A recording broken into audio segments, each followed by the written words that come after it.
Rising sea levels are putting some of the world's most iconic cities at risk, threatening to submerge streets, neighborhoods, and entire skylines. Today, we're going to count down 15 cities that we're going to lose to rising sea levels. Let's start with number 15, Jakarta in Indonesia. Jakarta is the capital city of Indonesia, and it's on the northwest coast of Java. It's home to over 10 million people, with the larger metropolitan area having more than 30 million people. It's known as the world's fastest sinking city, and it's a place that's so at risk of rising sea levels that drastic steps are being taken to future-proof its residents and businesses. One of the main reasons for this is the over-extraction of groundwater. As much as 40% of the city is below sea level, and many of those who live there, particularly in northern Jakarta, rely on groundwater because of limited access to a clean piped water supply. This extraction causes the land to compact and sink, with parts of the city subsiding by as much as 4 inches. It's about 10 centimeters per year. To put that into perspective, the global sea level are rising at an average rate of about 1/10 of an inch, or about 3.3 millimeters per year, meaning Jakarta is actually sinking faster than the seas are rising. Already, northern Jakarta is particularly vulnerable to tidal flooding, and seasonal monsoons, which bring heavy rains, often result in floods that overwhelm the city's drainage systems. In 2007, a flood submerged over 70% of the city, displacing thousands and causing widespread damage.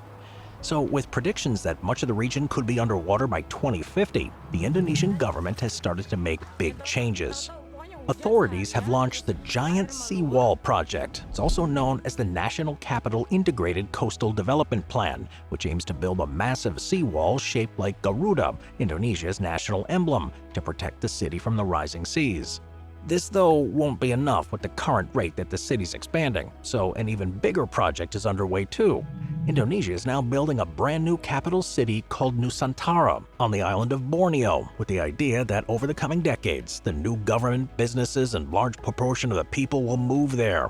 Well, let's hope that this will reduce pressures on those who remain in Jakarta, and combined with the wall, should stave off the issues until the end of the century.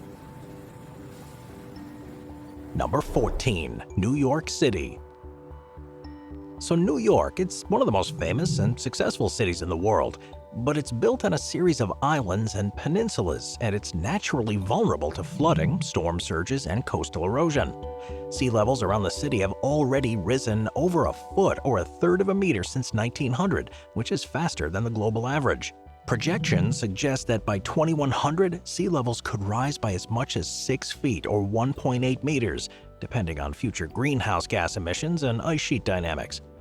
Now, this rise poses significant threats to the city's infrastructure, homes, and economy, especially in low-lying areas like Lower Manhattan, the Rockaways, and part of Brooklyn and Queens. This risk was shown during Hurricane Sandy in 2012, when the storm caused a 14-foot or 4.3-meter storm surge, flooding subway tunnels and streets, and leaving over 2 million residents without power. The economic damage here was more than $19 billion, and it was a wake-up call that showed how vulnerable New York truly is. In response, the city's launched several projects to protect the region against ocean rises in the future, and one of the largest of these is the Big U Project. This is a proposed system of flood barriers, parks, and berms that are designed to protect Lower Manhattan. The East Side Coastal Resiliency Project is another plan to reinforce the waterfront while creating green public spaces, as all part of a $20 billion climate resilience plan, which includes upgrading infrastructure, protecting power grids, and improving emergency response. There is an issue of wealth discrepancy too, many of the city's most vulnerable neighborhoods being home to low-income and marginalized communities who often don't have the resources to recover from flooding. Rising sea levels are also threatening important infrastructure like JFK and LaGuardia airports, the subway system, and wastewater treatment plants, many of which were built at sea level. New York has certainly made steps in the right direction to address the risks of rising seas, but its location means its eventual sinking is almost inevitable if things keep going the same way that they are. It may not be a case of years or decades, but several centuries from now, it might look very different to how it does today. Number 13. Dhaka, Bangladesh. Dhaka is the capital city of Bangladesh, and it's one of the fastest-growing megacities in the world. It is also, though, one of the most vulnerable to the effects of rising sea levels. With a population of more than 20 million people in its greater metropolitan area, the city was built on the low-lying floodplains of the Ganges, Brahmaputra, and Meghna rivers, making it extremely vulnerable to flooding and storm surges. Bangladesh as a whole has around 10% of its land expected to be submerged if sea levels rise by just 3 feet, or about a meter. Although Dhaka is located inland, it won't escape the impacts of rising seas, and it's already affected by seasonal flooding during the monsoon season due to heavy rains and poor drainage. Rising sea levels are only going to make these issues worse by increasing the risk of river flooding and saline water intrusion into freshwater sources. And one of the reasons it's such a problem in Dhaka is that there's been very little in terms of planned expansion. As rural populations migrate to the city in search of economic opportunities, Dhaka has expanded in all directions, with settlements often being built in flood-prone areas. These areas, which are home to millions, don't have any proper drainage infrastructure, making them susceptible to floods. Along with the risks of rising sea levels, Dhaka faces a further threat of land subsidence because so much groundwater has been extracted. As the population has grown, so has the demand for water, and this has led to a drop in the water table and caused parts of the city to sink.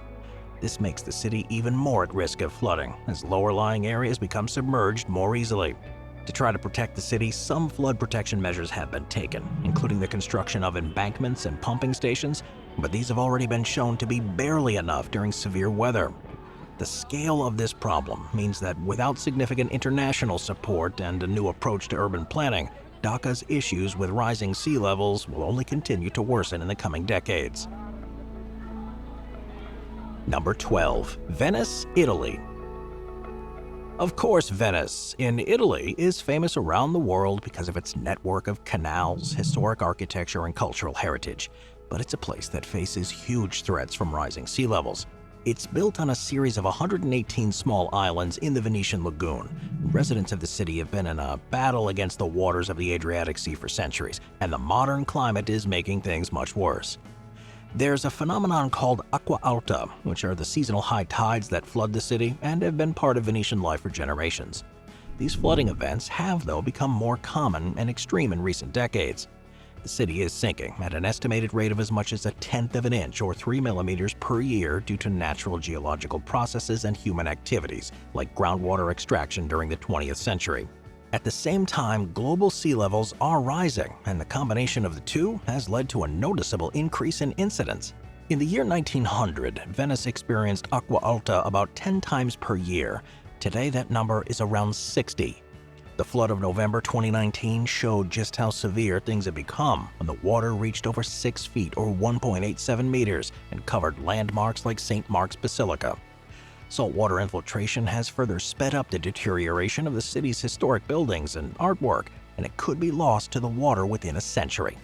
In response to this crisis, Italy launched the MOSE project, which is a system of 78 mobile barriers that are designed to protect Venice from high tides. The barriers are at the 3 inlets that connect the lagoon to the Adriatic Sea and can be raised during high tides to prevent flooding. It isn't, though, a long-term solution and was designed based on sea level projections that may soon be outdated. Other plans are now being explored to work in conjunction with MOSE, with the city's ongoing survival depending on an effective solution being found. Number 11. Ho Chi Minh City, Vietnam. Ho Chi Minh City. It's in the southern part of Vietnam, and it's within the low-lying Mekong Delta, which is an area that's vulnerable to rising sea levels. With much of the city being just several feet, about 1 or 2 meters above sea level, even slight increases will pose a serious threat to the homes of over 9 million people.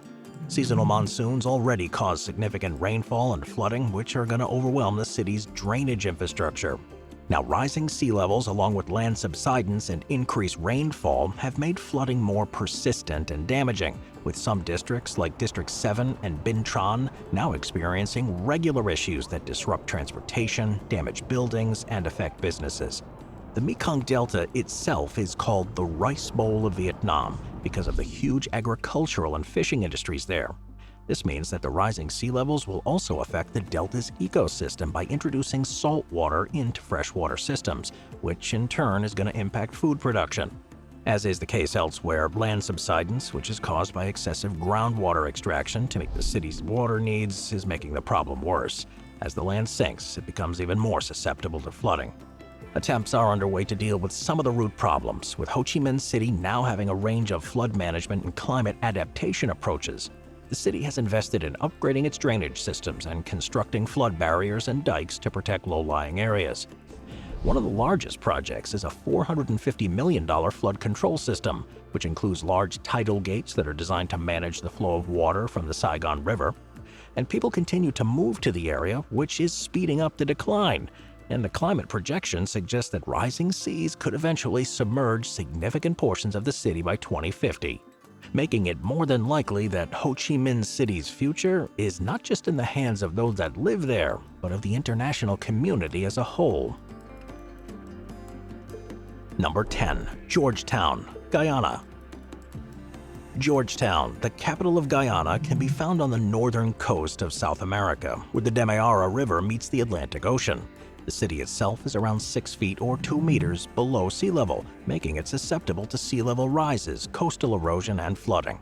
Now, this isn't a new problem, but one that's been a lot more severe lately. Since it was founded in the 18th century during Dutch colonial rule, Georgetown has relied on a complex system of sea defenses and drainage canals. The Dutch constructed a series of seawalls and canals, sluice gates, and drainage systems to manage the water levels. And while these defenses have been expanded over time, they're increasingly being strained by rising sea levels. A big risk to Georgetown is the overtopping and erosion of its seawalls. The Atlantic coastline in Guyana is experiencing higher tides and stronger storm surges, which exert huge pressure on the aging infrastructure. When these defenses fail or are breached, significant portions of the city can flood, causing extensive damage to homes, businesses, and infrastructure. This happened during the Great Flood of 2005, when continual rainfall overwhelmed the city's drainage system and flooded over 80% of Georgetown. It caused more than $500 million worth of damage, which is a huge amount for a small nation like Guyana.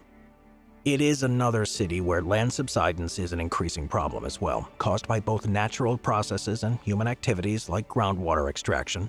And as the land slowly sinks and sea levels rise, the protective gap between the ocean and the city increases the likelihood of flooding. It won't be just the city that's majorly affected either, but the whole country, as Guyana's economy is reliant on agriculture, bauxite mining, and offshore oil production, all of which would face severe disruptions. The port of Georgetown is also crucial for imports and exports, and any prolonged flooding could disrupt their supply chains, damaging goods and reduce the country's trade capacity. In response to all these threats, the government of Guyana has begun reinforcing and heightening seawalls, upgrading the drainage and irrigation systems, and investing in early warning systems to better predict flooding events. These measures are, though, for the short term. Climate scientists believe that sea levels along the Guyanese coast could rise by up to 3 feet by 2100. And if this were to happen, very little can be done to prevent large parts of Georgetown from becoming completely uninhabitable. Number 9. Bangkok, Thailand. Bangkok is the capital of Thailand, and it's one of the most important cities in Southeast Asia. But the threat of rising sea levels, land subsidence, and increasingly severe weather events means that it could be the first to be majorly affected. The city is built on the low-lying delta of the Chao Phraya River at just 5 feet or 1.5 meters above sea level. This position makes it easily susceptible to flooding, but things have been made much worse by land subsidence because of excessive groundwater extraction. Some parts of the city are sinking at rates of up to 1.2 inches or 3 centimeters per year, which when combined with rising sea levels is a troubling situation, to say the least. With the Intergovernmental Panel on Climate Change projecting that global sea levels could rise by up to 3 feet or about a meter by the end of the 21st century, Bangkok could be looking at frequent and severe flooding. The river here often overflows its banks during these times, spreading water across large parts of the city. In 2011, Thailand experienced one of its worst floods in decades, affecting over 13 million people across the country and causing damage in Bangkok, where entire neighborhoods were submerged for weeks. For the country as a whole, Bangkok accounts for over 40% of the total GDP. It's where critical infrastructure is, including government buildings, international airports, and major industrial zones, and flooding here poses a risk to all of them, with the potential to cause massive economic loss. Saltwater intrusion, too, from rising sea levels can contaminate freshwater supplies and degrade soil quality, severely impacting rice production and food security. Plans are in place to delay the effects, including the construction of new flood barriers, improved drainage systems, and investing in large-scale water management projects. The Chao Phraya River Embankment Project, for example, is building flood defenses along the river's banks, and flood diversion canals and pumping stations are also being built to manage excess water. With continued water extraction, though, the city could be several feet or half a meter lower by the end of the century, so unless big changes happen soon, there may be no way to hold the water back by then. Number 8. Amsterdam, Netherlands. Amsterdam, which is the capital of the Netherlands, is a city that's well known for its canals, and already the city's existence depends on a system of dikes, dams, and pumps that have kept the sea away for hundreds of years. There's only so long that this is going to work for, though, and with rising sea levels, there's more and more water that needs to be dealt with, and eventually it'll simply be too much. As much as 1/3 of the total land area of the Netherlands is below sea level, with some areas being as much as 23 feet or 7 meters beneath the water's surface. Amsterdam itself is around 6.5 feet or 2 meters below sea level, and its water management dates as far back as the Middle Ages, with canals, sluices, and pumping stations that regulate water levels.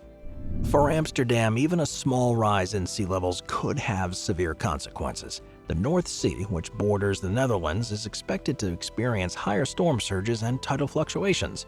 Furthermore, there is heavier rainfall in northern Europe, adding to the strain on Amsterdam's drainage systems. The economic implications here of rising sea levels are huge. Amsterdam's the political center of the country and a major economic hub.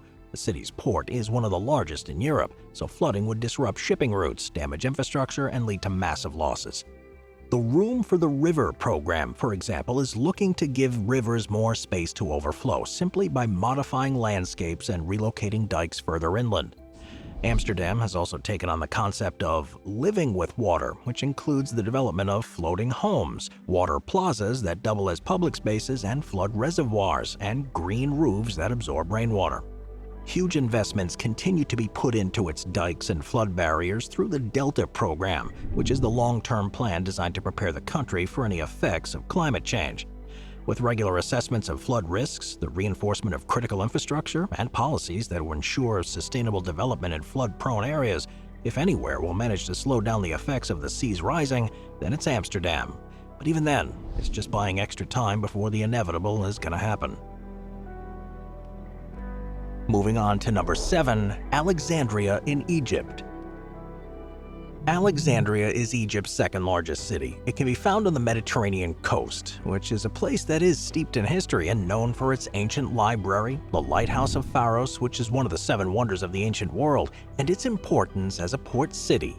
It does, though, have a low-lying position along the coast, which means it'll feel the full force of any increasing sea levels.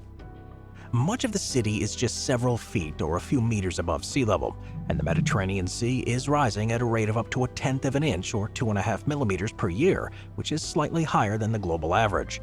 Studies have suggested that the sea level rise of just 20 inches or 50 centimeters could displace over 1.5 million people in the city, while a rise of double that would sink large parts of it, including key industrial zones and residential areas. Further risks here in Alexandria come from coastal erosion, and in recent years, the protective sandbars and natural defenses that once protected the city from the waves are eroding at a much faster rate because of rising sea levels.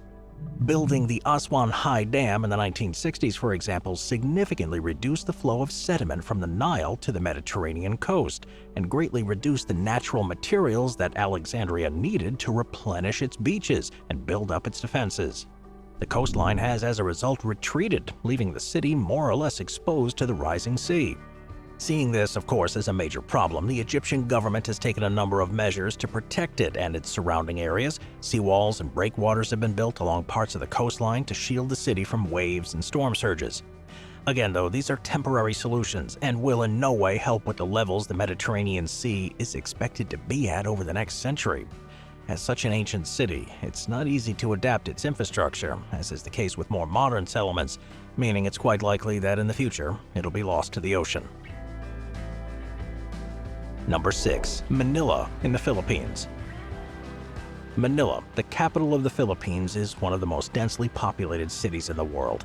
It's on the eastern shore of Manila Bay, along the western coast of Luzon Island. But this low-lying position, along with a number of other unique geographical features in this part of the world, means that it's at the forefront of the dangers from rising sea levels. One of the big reasons is that the Philippines is within the Pacific Ring of Fire, and it's often subjected to typhoons. Manila itself experiences an average of 20 typhoons each year, with many causing devastating floods. The sea levels in the Manila Bay are rising at a staggering rate of about a half inch or 13 millimeters per year, which is more than triple the global average. Many parts of Metro Manila, especially areas like Malabon, Navas, and parts of Pasay, are already sinking, with some districts subsiding by as much as 2.4 inches or 6 centimeters a year, meaning that the city is vulnerable to flooding, even during normal tides. When flooding does happen, these areas are usually the worst hit, leading to displacement, health emergencies, and economic hardship. Saltwater intrusion is another serious concern because as seawater enters freshwater aquifers, it contaminates the city's water supply. The Philippine government is taking steps to help, with one of the largest projects being the Metro Manila Flood Management Project, which is being done with the assistance of the World Bank to improve the city's drainage. The Pasig-Marikina River Flood Control Project is another strategy looking to control river flooding with the construction of dikes, floodgates, and pumping stations. Other ideas, such as the development of green infrastructure to help absorb the floodwaters and restoration of mangroves and wetlands along the coast, should help as well, especially as mangroves act as natural buffers against storm surges and erosion. It will, though, take overall sea level rise of just 5 feet or 1.5 meters to begin the permanent flooding of parts of the city, and double that would sink it for good, no matter how many defensive structures are built. Number 5. New Orleans, United States. New Orleans, Louisiana, is one of the most special cities in the U.S. with its vibrant culture, rich history, and unique architecture. It was founded in 1718 on the Mississippi River Delta. It's a place that's by lakes, swamps, and marshes, and many places in the city are below sea level, with some regions being as much as 10 feet or 3 meters lower. To make this possible, the city was built on low-lying land between the Mississippi River and Lake Pontchartrain, with natural levees along the river offering some protection to begin with. As the city grew, it spread into lower-lying areas that were more at risk of flooding, so to manage this, New Orleans developed a system of artificial levees, flood walls, and pumping stations. But the city is sinking, and with some areas dropping at a rate of about 2 inches or 5 centimeters a year, this is mostly the result of human activities like the draining of wetlands and the extraction of groundwater and oil. And over time, the soft, waterlogged soil that makes up the Mississippi Delta will compact and sink when deprived of water. The dangers of these vulnerabilities were, of course, seen during Hurricane Katrina in 2005. The storm surge from Katrina breached the levee system and caused catastrophic flooding across much of the city. As much as 80% of New Orleans was submerged, and there was more than $125 billion worth of damage. Since Katrina, though, significant investment has been made to improve the city's flood defenses. The U.S. Army Corps of Engineers began a $14 billion project to strengthen and modernize the levee system, build new flood walls, and install advanced pumping systems. The Hurricane and Storm Damage Risk Reduction System is designed to protect the city from a 100-year storm, which is a storm that has a 1% chance of happening in any year. But this may not be enough because of the increasing intensity and frequency of the storms. Rising sea levels could well be too much for New Orleans to handle, and the National Oceanic and Atmospheric Administration projects that sea levels along the Gulf Coast could rise by as much as 4 feet or over 1.2 meters by 2100. Unfortunately, to avoid this outcome, huge investment is going to continue to be needed in New Orleans' flood defense infrastructure, and behaviors are going to need to change far beyond the local region, but across the whole planet to save one of the greatest cities in the country for generations. Number 4. Rio de Janeiro, Brazil.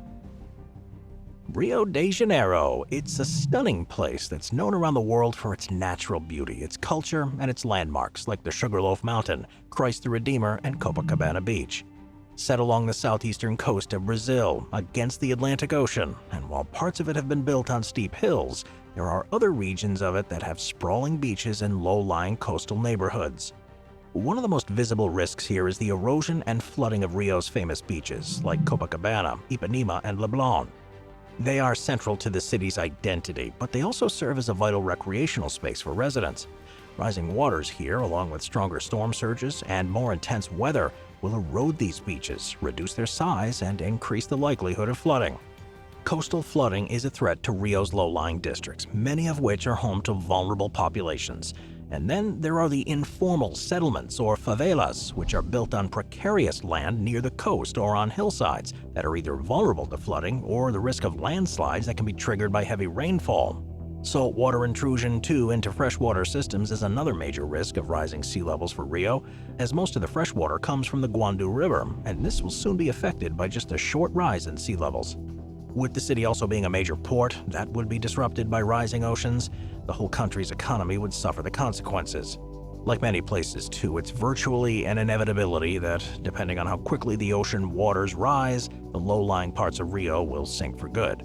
But Brazilian government and local authorities are doing what they can to put this off for as long as possible. Coastal reinforcement projects, like the construction of seawalls and the use of artificial sand replenishment, are happening to protect the beaches and coastal infrastructure.